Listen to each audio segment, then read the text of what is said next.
Hi, Max Brantley from Arkansas Times on Friday, September the 16th. Let me begin by saying thank God for Mississippi. The news is from the Census Bureau. It's about the latest median income figures, and were it not for Mississippi, we'd be dead last in the United States in median income. We're used to being poor in Arkansas. The really bad news was that while the nation enjoyed a rare big uptick in income in the year that was studied, up by 3.8% on average, Arkansas was up less than half of that, 1.7%. A conservative economist at UALR said, well, it's not so bad. Cost of living here is low. Housing is cheap. Max Brantley, not an economist, says less is less. It was left for Kathy Deck, a Walton-sponsored economist from Northwest Arkansas, generally a reliable cheerleader for the state, to say that, well, you know, one of the reasons that the cost of living is higher in other places is because more people want to live there. There's demand. I think we need to look some at what makes Arkansas a more attractive place. More people at work in Arkansas than ever. They're making less than their counterparts in the country. That tells me somebody's making some money, perhaps the business people who own the businesses, if not the people who work for them. U.S. Senator John Bozeman said we've got to do something about opioid addiction. I've got a suggestion for him. There's new data out that shows that medical marijuana in states where it's been legalized perhaps has some correlation to a drop in opioid addiction. So maybe we ought to think more kindly about medical marijuana on the Arkansas ballot in November. Most Republican politicians don't see it that way.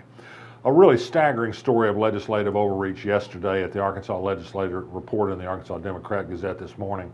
Senator Alan Clark is on a tear against Child and Family Services of DHS. He has some friends that weren't happy about child custody decisions affecting them. They must be right in Clark's view. He now wants to have individual case review by the legislature of cases the legislature doesn't like on child cases.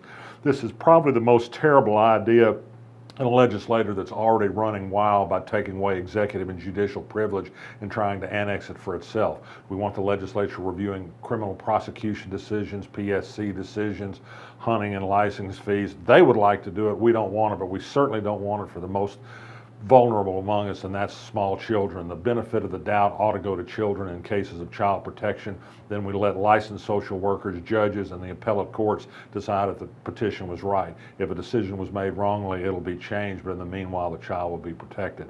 Unbelievable stuff at the legislature.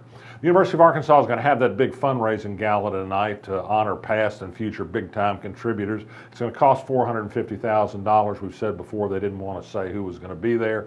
They have formally denied my FOI request. They claim a competitive advantage exemption prevents them from naming people who give money to the University of Arkansas. That exemption was written into the law to protect private businesses, not to protect public agencies, but the U of A considers itself apart from the law on matters like this. They also have a crazy interpretation. They won't even name student volunteers who work at the event. Under that theory of the FERPA law, I suppose we shouldn't name who's playing football for the Razorbacks either.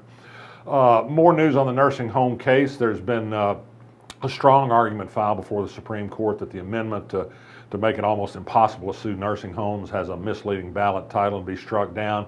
An interesting development is that the supporters of that amendment seem to think they have problems with their signatures.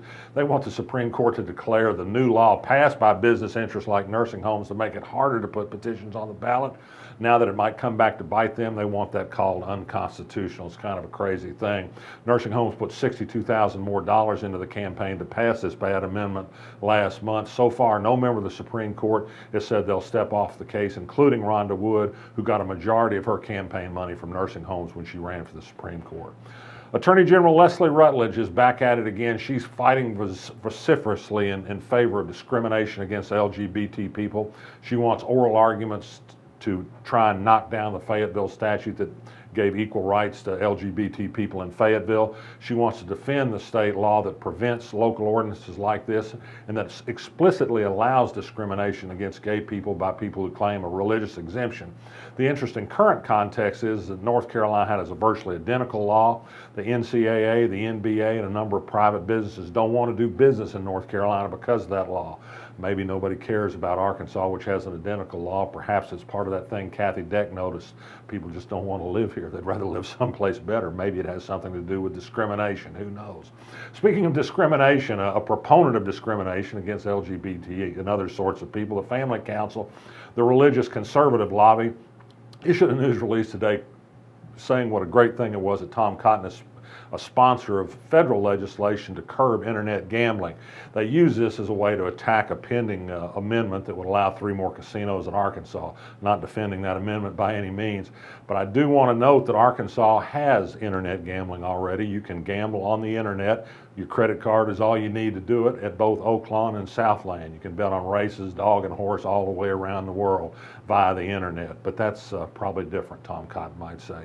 And finally, in the wretched excess department, I was sent a photograph of a student for an elementary school office in a rarefied neighborhood of Little Rock who hired a plane to carry a streamer over the school this morning promoting his election. I'm not quite sure what else to say about that except it did happen today in Little Rock, Arkansas. I'm Max Brantley. I'll be back next week.